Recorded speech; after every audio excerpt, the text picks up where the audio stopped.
I always thought like I was living in a box, and I always felt like there's so much more to this world, and I couldn't understand what it was, and I just felt like very isolated. And then I discovered camp, and my whole world opened up and my whole world changed. I mean, I met like every ethnicity, every background, every like, you know, like families that came from, you know, like all different countries, and the staff that came from different countries, and everyone was just like a melting pot, and everyone just got along like fabulously, and it was just like one giant family. And that's what I was searching for, like my entire childhood until I came here. And I was like, this is it. This is what I was like looking for. For a child like me who had a very horrible home life, coming here, you had safety, you had love, you had respect, you had patience, you had food 3 times a day, you had blankets, you had someone to sing you to sleep. You had, I get emotional about it because it was home. I came here, people were excited to see me. I left and I missed everybody. Nobody cared who I was. Nobody cared how much money I had, or, you know, whether or not I vacationed, or, you know, or if I just sat on a stoop somewhere in Queens. So for me, camp and the counselors that took the time to talk to me or hug me or ask me how my day was everything. And I said, you really don't know what kind of impact you have. And you won't know until something like this. Because I come, as people were pulling up, Rusty comes walking down.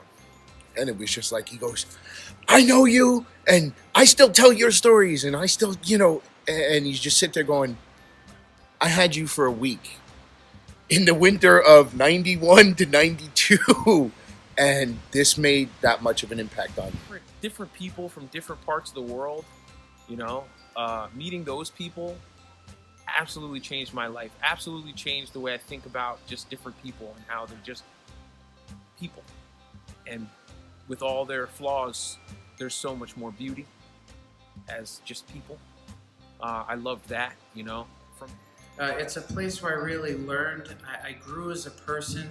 I grew in so much in learning how to manage and learning how to teach. It's really a place where I found, you know, my calling in life. It's the Y mission in building a healthy spirit, mind, and body of all people with an emphasis on youth. You know, so this place has really molded me. It shaped me in positive ways. Yeah. There was this moment where it solidified. It was just like, this is the friend for me. Like and I'm going to describe this moment. It was the moment, like not a lot of people can pinpoint the moment their best friend became their best friend. I can pinpoint the exact moment where I was like, Emily is my best friend for life. It was such a big thing, and for that moment I was just like, oh my God, like this is my best friend in the whole world, and it stuck, and we've been best friends ever since, forever. True story. I love you so much, Nancy. And they asked a camper to speak about what camp meant to him. Mm-hmm. And I'll never forget this line. And he went on to explain the line, but if you're in camping, I think this says, to some extent, says it all. He said, you know, I was born at home, and obviously he wasn't born in his house, but he said, I was born at home, but I grew up at camp. And I'll never forget that. I just feel like I have such a different perspective of camp from, you know, moving here, living here since I was 12 years old, seeing the changes, seeing my children grow up with children from the city that I would never have experienced, that they would never have experienced. So it just, I think I spoke about it when we were at the board meeting the one time, was that I just feel like it's been a huge part of my life, my children's lives, my parents' life, but from a different angle. Like, this was our home and everyone came to us and we learned from them the ways, like I said, from New York City children, international staff. We never would have had that opportunity, and it just I'm blessed by that. Most trying, the most difficult, the hardest summer I have ever spent in my entire life. We began at 7 in the morning and ended some nights at 1 in the morning with on duty. And they just kept persevering and persevering and persevering.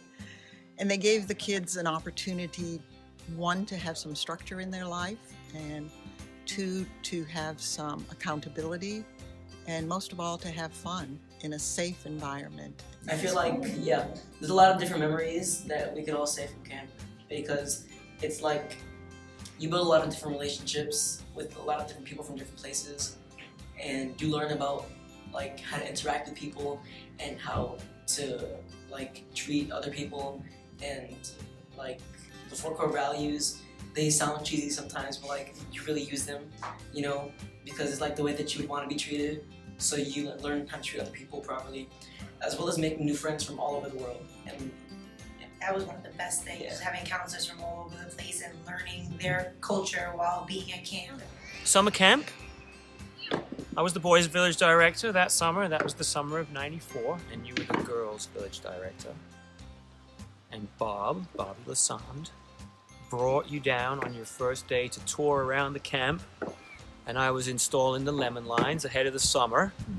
Hey Ian, come here, I want you to meet the new girls' village director. I was busy. So I said, oh, hey, how you doing? Ian, nice to meet you. It's not very romantic. But it worked out well in the end. One of those same campers from 1983 sent her daughter to camp.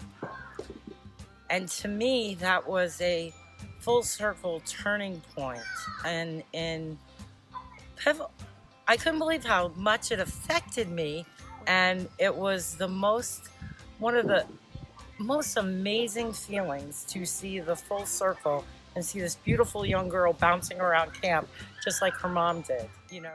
I had a camper tell me one time, and she said she'd been given an assignment when she went back to school after camp. You know, the typical assignment. What did you do with your summer? You know, type of thing. She said, I have real trouble. I had real trouble then, and I have real trouble now telling my friends what it's like to go to camp. Or, you know, trying to explain to them, if they haven't had a camp experience, what it's like and why it means so much to me. She said, and the reason why is because you can't explain it. You can't put it in words. It comes from here, not from here. And this is my 26th year coming to Greenkill, so this experience has meant a lot to me. And I might add, that's meant a lot to the kids. One of the things that I love mostly about this is that I've always viewed this trip as a coming of age for our boys. They're at the age of 10, 11 years old. They're sort of looking at that pre-adolescent stage, and being together here with each other, and being supported by the counseling staff and a good curriculum. They work really well together and learn how to do things with each other rather than do things by themselves. That's been the most fun for me, watching that. In a way, you could say they grow immensely in just the 3 short days that they're here, and it has become a memorable trip for them. And so boys come back often, you know, and that is probably the single best memory they can share. The thing that I like the best is that all the teammanship that gets supported here, you know, just manifests itself again in the classroom experiences. They've done it, they've seen how it works well. When they've had disagreements, they've been able to work through it. And those are the things that we try to groom these kids to do anyway. And so having other teachers here do that, you know, in combination with what we do, you know, makes all those conversations to them seem authentic, because, you know, it isn't just their teachers telling them about the importance of cooperation and team personship. It's, you know, that other adults are telling them the same thing and modeling for them and guiding them through it. That's what I see. I think what I see to be the most different in them. That all those things about, you know, learning together seem even better and easier to do. We just come back from February vacation. The kids are almost settled in, and then they go on usually a winter wonderland. You see kids who are always glued to their cell phones, only talk to the same 4 or 5 kids. Now we've got them in learning groups that they didn't choose. They're on buses with people that they didn't choose. They're eating meals with people that they didn't choose. They actually have to put down their cell phones and talk to each other and look around them and see all the beauty that's here. It's a very different type of experience when you cohabitate with your students for 3 days. In a normal setting, they come in, you spend 42 minutes with them, and they're off to one of their other mini classes, then they go off to their other activities, they've got family responsibilities. But here, they can just focus on what they're doing in the moment. It's nice for me to see that change in them, that unplugging, if you would, from their usual stress. And this environment forces them to think a little bit differently, and to listen a little bit more, and to speak a little bit more. And I think some of them grow up a little bit in the few days that they're here as well. We've been coming to family camp from Sleepy Hollow, New York for maybe 9 years, maybe 8 years, maybe 10 years, I don't know. We came here, let's say my kids were like 2 and 4. And we live in New York, so it's, much more, it's a diverse environment. But because we're in a regular life, there's rich, there's poor, there's all this stuff. So when we came to racial understanding and coexistence and learning from each other, there were always inhibitors, where a person lived or stuff like that. So I have found that being here and sharing space with lots of different races, ethnicities, sexual orientation, like all the different things that sometimes divide us when we're in the world, I really derive so much pleasure and so much meaning from deepening those relationships here, where I'm learning more about the world, about other people's experiences in the world, that I tend to only be able to get from books sometimes in my regular life, because people aren't as open about talking about stuff. I've met people at Greencoat who I would never have met in my life before. To see them coming back year after year, see their kids grow up. I'm here now with my children and their children. There's 10 of us here. My kids have made friends. My kids bring friends here. It's richly rewarding. So when we first started coming, it was like heaven. We would drop the kids off at camp in the morning, and we'd have the entire morning to ourselves. Then we'd meet back up with them in the afternoon. And as the kids got a little bit older, they really started to have independence here. And that's one of the things we like most about being here, is that the kids have a degree of freedom and independence that they don't have anywhere else. And it's been great for them to be able to, sort of take that independence. And I really think they grow here in that respect. Everybody's looking out for everybody's kids. And I come from a family where tradition really means a lot. In my heritage, it means a lot. The way I've been brought up, the continuity of things means a lot. And so one of the things that I find, which is so beautiful here, is that you get a blessing, sharing and connection. And the way that you continue from year to year, from decade to decade, from mother to daughter, from, in my case, from my mother to me, now to my nieces and on, these things cannot be measured in the type of thing that society now uses to measure value. These things are measured in the value of your heart and how you feel. And if you could give this gift, even by sharing it, by telling the ones that you love, this is something that would be beautiful for you. Come up and join me. Or just come for the first time. Everybody becomes a sister. Everybody becomes a mother. Everybody becomes a daughter. We all enjoy each other. I was able, after 28 years, to get one of my sisters to come, and she came last year for the first time. And the note that she sent to me, she was just overwhelmed by the experience here, and she brought 2 carloads of friends here up this weekend. So I think when they hear us speak of the weekend, they're not quite sure exactly what to expect, but they see the energy and the enthusiasm that we have when we speak of it, and I think it's just an automatic attraction for them to want to come.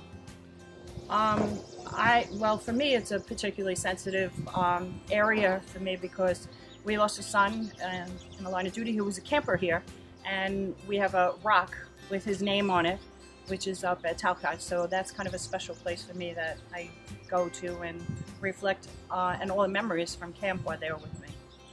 We love to come here, and there's certain things we come back to visit all the time. So we'll go out on the lake, canoeing, the hikes in the woods are always a great experience, because even if you hike the same path, you're going to see different things every time you go. I love to come out for the water, to go on the lake as well, and I like to bring newbies with me, like her, and they'll just scare the daylights out of them. I think you scared the daylights out of the animals. Teresa and I went on a hike. One of our staff members, John, so knowledgeable and so nice and so in love with what he did that gave me a great feeling today. These people love what they do. It was awesome. One of them, I think it was Kathleen. It was only her and I doing the rope bridge, and it was pouring raining out. And I said, I feel bad if you don't want to go. I'm the only one here. She said, no, let's go. And we had the nicest walk. We walked all the way around, and it was only for me. I felt so like I counted. I was special. important. No, really. Yeah, it means the world. And our guide, his feet were wet, his shirt was wet, he was cold. I said, you need to go change. We'll go back. He said, no, I love this. We're going to go on more. And he took us. I don't think there was a rock we didn't step on. Granted, we didn't break, but it was an awesome experience. Took us all the way to the rock pool. It was really beautiful. Did. So, thank you, serene. Thank you. Thank you. Thank you very much for bringing us here. Thank you. It was a marvelous, marvelous experience. Love the experience. And watch out for me next year. Oh boy, I'm coming back. So last year, the day before Mother's Day, my mom passed, and my dear friend's sister had been coming here with her friends for 28 years. And she said, why don't we just go and do this? Because I was not sure if I could make it. And I stepped up and said, I'm going to go do it. And emotionally, it was the most healing experience of my life. To be here with dear friends and people that I did not know, that have become my friends, that I call my camp sisters. So the fact that the YMCA has been around for 100 years, and I've stepped into this just 2 years ago, to be a part of something that is so a legacy, you could feel the vibe when you're here. I could feel the roots. I could feel the people that have been here before me. And now I can take that and go forward with it with my friends and family and just become a part of the next 100 years. Well, first and foremost, the staff. The staff are just heavenly. You know, I've done a lot of work in my career. I'm a healthcare professional, and I've hired, trained, and fired many, many people. But I have to say that the staff here, phenomenal. You really feel like you're at Club Med, you know, first of all. I don't know where you recruit people from, but they're loyal, they're just wonderful people, intelligent, well-educated, happy. You know, if there's something going on that's negative, I never know. And congratulations, YMCA, on your centennial. Amazing. You guys are doing awesome work. Everything is always in place. Everything's always organized. And I just can't say enough about how you guys run the place. So thank you so much for having this Women's Wellness Weekend. And thank you so much for being here 100 years. And, you know, usually when we're coming up to camp, it's a Friday, and a lot of us are coming straight from work, and a lot of us are battling traffic. And just to be able to just like throw your bags down and meet over by the fireplace and instantly be like welcomed, and the kids instantly feeling like laughing, and they're running and they're seeing old friends, and we're seeing our camp family every year. And that warmth and the games and the team spirit that's created in that community. Those Fridays coming to camp are, we live for those Fridays. So I think that family camp has been important for us as parents because it's been a safe place for our children. We have one child, one of our children has a developmental issue, and he was always accepted here. We never had to worry about other kids bullying him or leaving him out or making fun of him in any way. He was always included in all the activities. He was, you know, clearly appreciated for what strengths he has, and I think that was really important to us, to have a place that we could go that we knew he would be loved and accepted and have a great time. In summer camp, our cabin is a place that's, you know, kind of really special to us. We have kind of like we call it a waterfront property. So we use the same cabin every year, and every year at the end of the summer, we take a picture of our family sitting on the steps of the cabin, and over the 20-something years that we've been coming, we have a picture every year. So it's kind of a special place because we've seen our family go from 2 kids to 3 kids, and then grow up, and who brought their, significant other and wife and, their child. So we have this family history that all takes place on the steps. All takes place, yeah.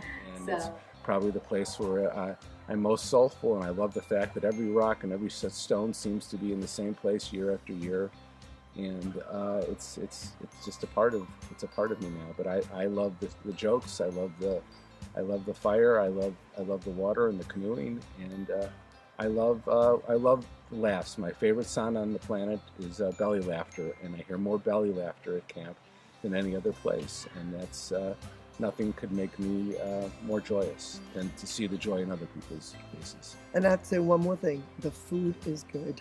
Yes. If you have children, even if you don't have kids, you have nephews, nieces, you just have kids that you care about, bring them here. Bring them to Huguenot, New York. It is really a wonderful place, and if you're brand new, you're going to be welcomed as though you were old family from years ago. We hadn't seen each other for a long time. Come.